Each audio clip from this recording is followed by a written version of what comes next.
Imagine the smell of diesel exhaust on a crisp Midwestern morning. It's 1981. A fleet of trucks is idling next to a massive landfill in Lake Geneva, Wisconsin. Like just a very normal morning at the dump. Exactly. The workers hop out, but they aren't hauling, household garbage or construction debris.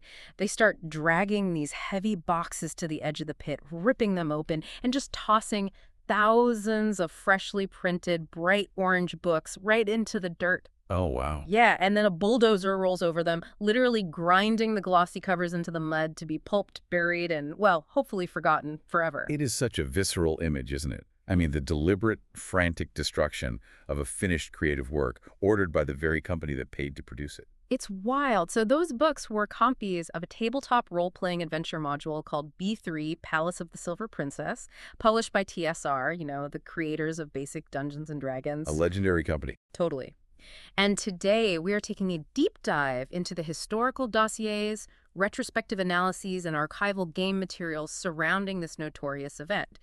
Because out of that massive initial print run, historians estimate that only about 72 copies of the Orange Book survived the landfill. Just 72. I mean, surviving that purge makes those copies sound like the very artifacts players search for in these games, right? Yeah. A forbidden tome that grants you a glimpse into like an alternate timeline. That's a great way to put it. And our mission today isn't just to gawk at a rare collectible. That single pulped book captures the exact moment the tabletop RPG industry experienced a massive, seismic philosophical shift. Yeah, it really does. We are going to look at a story fueled by corporate paranoia, rebellious artists, and a fundamental clash over how human beings should interact with games. And to understand how those books ended up in the mud in the first place, we really have to look at the atmosphere inside TSR in 1981. Right, set the stage for us. So the company was experiencing a level of whiplash that, honestly, few businesses ever survive. In just a few short years, they transitioned from a scrappy, independent operation, literally run out of basements and hobby shops by a group of wargaming friends, into a multi-million-dollar corporate juggernaut. Which is a massive adjustment. And the player base wasn't just growing, it was basically mutating. It moved out of university math departments and straight into middle school cafeterias. Exactly.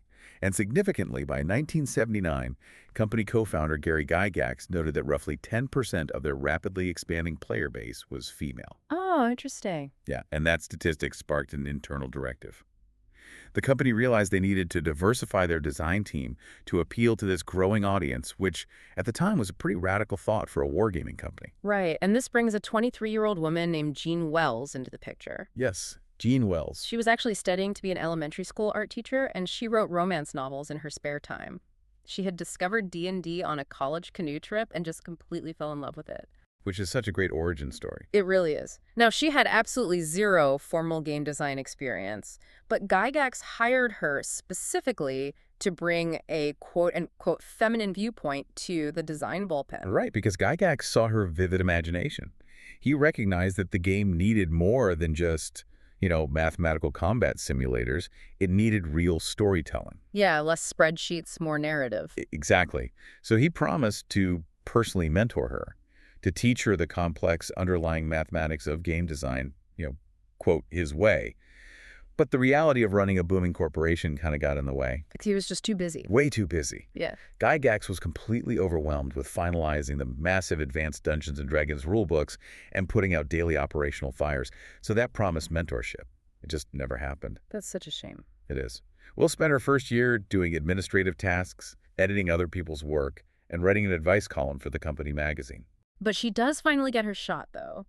She is handed the reins for her own adventure module, Palace of the Silver Princess, and she pours her entire soul into this manuscript. Julie did. Yeah, I mean, the titular Princess Argenta was actually based on Wells's own persona from the Society for Creative Anachronism.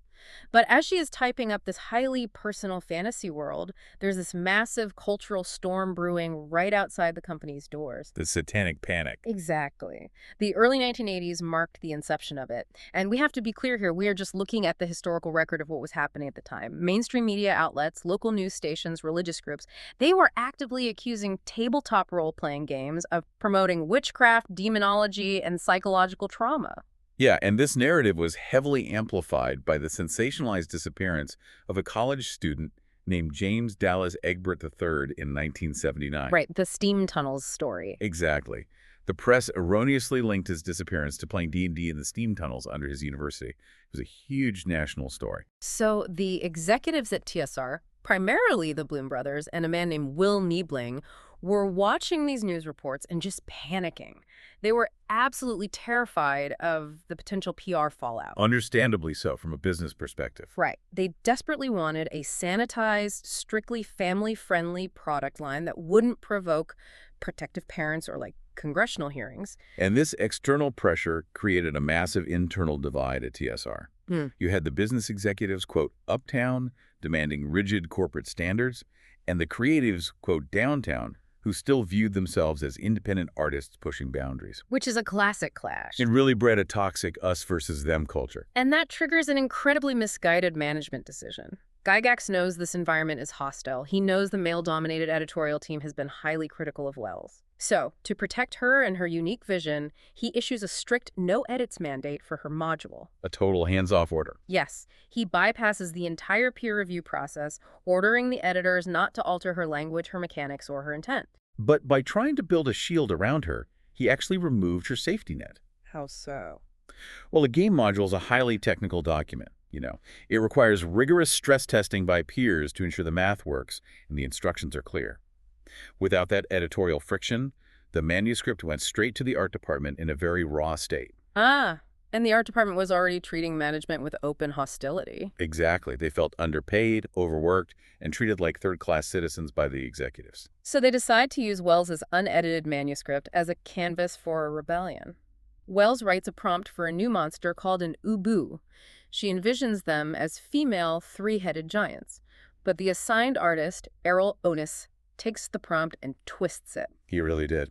He draws these bizarre hermaphroditic creatures, and he cheekily models the three faces on the creature as grotesque, unmistakable caricatures of the upper management, the Bloom brothers and the head of design, Lawrence Schick.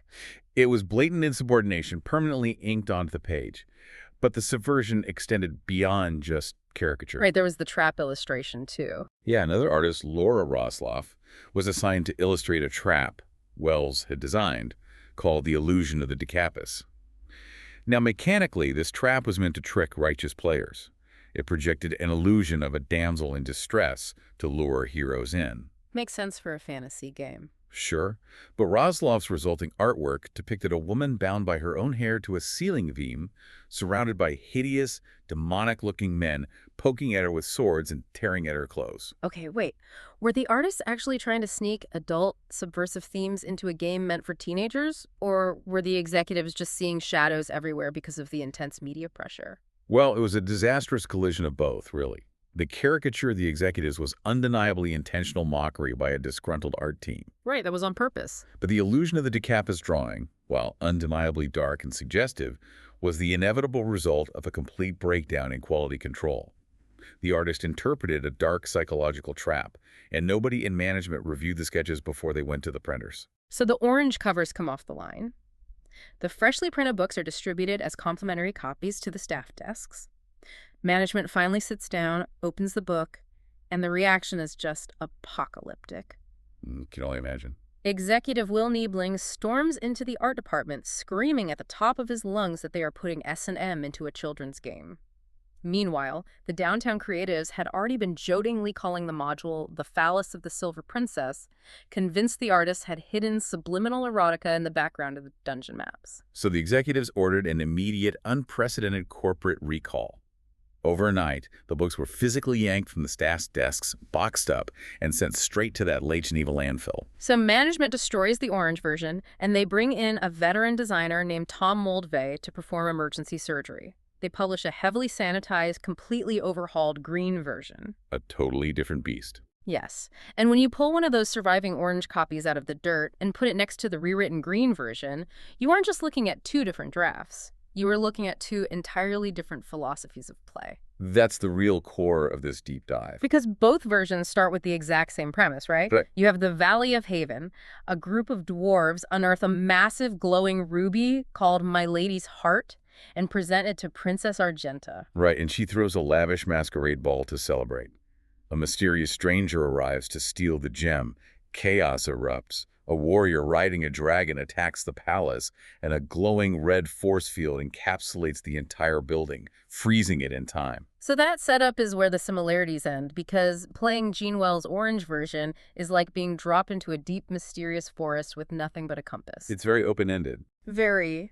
The disaster at the palace didn't happen yesterday. It happened 500 years ago. It's ancient history. The palace is a haunting, overgrown ruin. You aren't playing destined heroes trying to save the world from an active threat. You're just opportunistic treasure hunters exploring a melancholic sandbox. And Wells mapped out an incredibly rich, textural region above the principalities of Glantry. She included a sprawling swamp inhabited by mist monsters.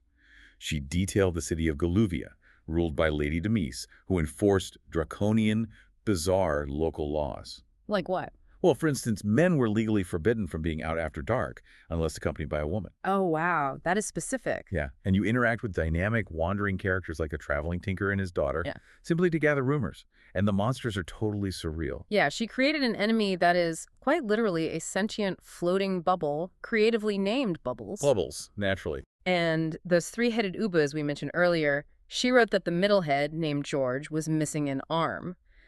Because of this, the three heads were constantly comically bickering with each other over combat tactics, completely changing how the monster behaved during a fight. It's weird, it's psychological, and it feels like a dark fairy tale. It really does. But then you open Tom Moldvay's green version, and he aggressively tightens the narrative focus. In his version, the disaster didn't happen 500 years ago. It happened mere weeks ago. The players are instantly placed on a ticking clock. Right, the compass in the forest becomes a high-speed roller coaster. You are locked onto the rails. Precisely. It is transformed into a high-stakes, heroic rescue mission. Moldvay introduces a cosmic evil Eric of the 100 Eyes, a dark god banished to a prison dimension. So the ruby isn't just a shiny piece of treasure anymore. No. It's the Eye of Auric, a dimensional gateway. Auric used it to imprison the princess and petrify the valley. And that ambiguous warrior on the dragon from the original draft gets a tragic backstory. He becomes Ellis the Strong, a corrupted knight riding a white dragon named Eric's-Bane. Moldvay even adds a mechanism where the players are explicitly contacted in a dream by mystical guardians called the Protectors. Oh, to give them directions. Exactly. These guardians explicitly guide the players on a linear path, telling them exactly what they need to do, find the ruby, destroy it, and stop the dark god from manifesting. So that shift from a haunting, open-ended sandbox to a ticking clock action movie wasn't just narrative flavor. It completely changed the underlying math of how the game was taught and run at the kitchen table. Yes, and this brings us to the pedagogy of negative space. Which is such a fascinating concept. It is. Gene Wells intentionally designed her module to be an instructional tool for novice dungeon masters. Building on earlier experimental designs by Mike Carr, she deliberately left large portions of the dungeon completely blank. Blank, like just empty rooms. Well, she gives you a highly evocative atmospheric description. You enter a room and find a bubbling fountain surrounded by ancient elven wood bowers. But she doesn't tell you what monsters are hiding there or what treasure is buried in the water. So what is the DM supposed to do? She provided comprehensive tables in the back of the book instead. The goal was to force the dungeon master to actively practice assigning encounters. She explicitly wrote instructions advising the DM not to fill all the rooms at once. Oh, she wanted them to let the dungeon evolve organically over time. Exactly. If a DM places a pack of giant rats in a room, the negative space forces them to ask the next logical question: what do the rats eat? Where do they get water? It teaches the concept of building a living, breathing ecosystem rather than just a shooting gallery. Right. She even included a dozen collapsed tunnels on the map, practically begging the DM to open them up and expand the universe themselves. It's like learning to build the bicycle while you are riding it. You are forced to understand the structural engineering of the game. But Moldvay strips this methodology out entirely. He eradicates the blank spaces. Every single room is populated. He alters the cartography, removing a natural staircase and replacing it with a hidden trapdoor, specifically to prevent players from accidentally bypassing his scripted narrative encounters. And most significantly, Moldvay introduces box text. Oh, right. These are rigid, pre-written paragraphs, visually separated in a box on the page, meant to be read aloud, verbatim to the players the moment they open a door. So he replaces emergent, messy improvisation with out-of-the-box playability. He added a choose-your-own-adventure-style introduction that holds the Dungeon Master's hand, walking them step by step through the mathematical rules of combat before the game even begins. It's completely different. It is, and I want you, the listener, to think about how you learn a new skill. Whether you are learning a programming language, learning to paint, or learning how to lead a new team at work. Did spoon-feeding these dungeon masters with boxed text and prepackaged plots permanently stunt the creative development of a whole generation of players? Or was that level of rigid, guided structure the necessary set of training wheels that allowed this incredibly niche hobby to explode into mainstream mall culture? It is the eternal tension between accessibility and mastery. Wells's approach required heavy cognitive lifting. It forced the DM to do homework. Yeah, it was intimidating. Right, and for a 12-year-old picking up the box at a toy store, it could be a major barrier to entry.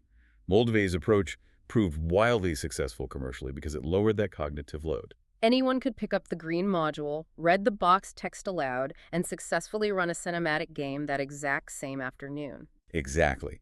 And it paved the way for the massive, narrative-heavy adventure paths that defined the industry throughout the late 1980s and 90s. But it undeniably sacrificed that wild, do-it-yourself garage band spirit of the 1970s. It really changed the trajectory of the entire industry, but it came at a massive personal and professional cost to the original creator. And the irony of this corporate purge is staggering when you look at what was cut versus what was kept. It's almost unbelievable. Moldvay was specifically brought in to make the product quote-unquote family-friendly to appease the executives terrified of the Satanic Panic. Right.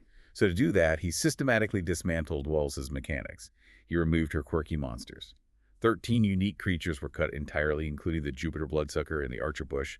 They even cut a perfectly innocent, charming illustration of the Tinker's Wagon. Yet somehow, an illustration of a completely topless centaur on the title page survived the purge. Unbelievable. It made it right into the sanitized, heavily scrutinized green edition, and apparently nobody in management noticed it until it was already on the shelves. It perfectly highlights the chaotic, panicked nature of the corporate triage. I mean, was Moldvay's aggressive rewrite an act of necessary triage to save an unedited, structurally flawed product that lacked basic peer review? Or was it the tragic erasure of the industry's first female designer's unique psychological voice? Well, the company kept Jean Rells's name on the cover of the green edition alongside Tom Moldvay's. But functionally, when she opened that book, almost none of her original vision, her melancholic tone, or her ecosystem building mechanics remained. It was a completely different game wearing her title. And that erasure actually had literal map-altering consequences for the game's official lore. Oh, right, the geography issue. Yeah, because Moldvay cut Wells' massive wilderness sandbox map to save page space and tighten the narrative. Later TSR writers had no idea where this ruined palace was supposed to be located geographically. That's hilarious. Years later, they ended up retroactively dropping the module right into the middle of a completely different territory, the Grand Duchy of Karamakos. It contradicted established lore and confused cartographers and fans for decades, all stemming from a geographic displacement caused by an emergency weekend rewrite. It's wild. Palace of the Silver Princess is far more than a vintage adventure module. It is a frozen-in-time snapshot of an industry at war with itself. You have the raw clash between the wild, improvisational, negative space spirit of the 1970s colliding head-on with the streamlined, hyper-commercial juggernaut of the 1980s. And if you look at your own life, you navigate this exact same dilemma. Whether you're managing a complex project, learning a new language, or trying to write a story, you have to balance the safety of guided structure with the freedom of open-ended exploration. Just a tough balance. It is. How much negative space do you intentionally leave for discovery versus relying on the box text that someone else wrote for you? And it makes you wonder, what if the trucks had never gone to the landfill? What if the executives had simply ignored the media panic, accepted the backlash, and fully embraced Gene Wells's bizarre, psychological, fairy tale aesthetic? That's the million-dollar question. If that orange version, with its heavy reliance on teaching DMs to build ecosystems through negative space, had become the definitive standard-bearer for how games were taught, how different would the entire landscape of modern role-playing games, and by extension, the massive video game RPG industry look today? Would our digital landscapes be less like theme park rides and more like wild, unpredictable ecosystems? It's something to think about the next time you see a dump truck and wonder what kind of magic might be buried inside.